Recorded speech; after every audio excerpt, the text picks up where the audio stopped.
How to connect Medal to your Roblox account. This tutorial shows you how to link the two so your clips can sync to your Roblox profile. First, open the Medal app on your Android device. From there, tap the settings icon in the bottom left corner. After that, look at the side panel and scroll down to User Settings. At this point, tap Connected Accounts. Following this, look for Roblox in the list.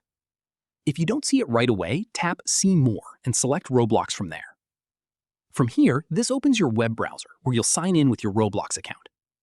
At this stage, give it a moment while the login page loads.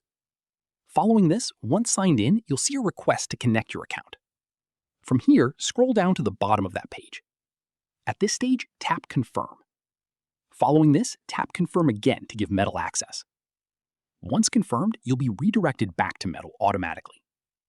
From here, go back to Connected Accounts to see that Roblox is now linked.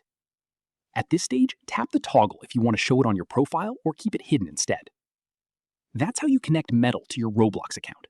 If this helped, drop a like, subscribe for more Android tutorials, and hit the bell so you don't miss the next one. Catch you then.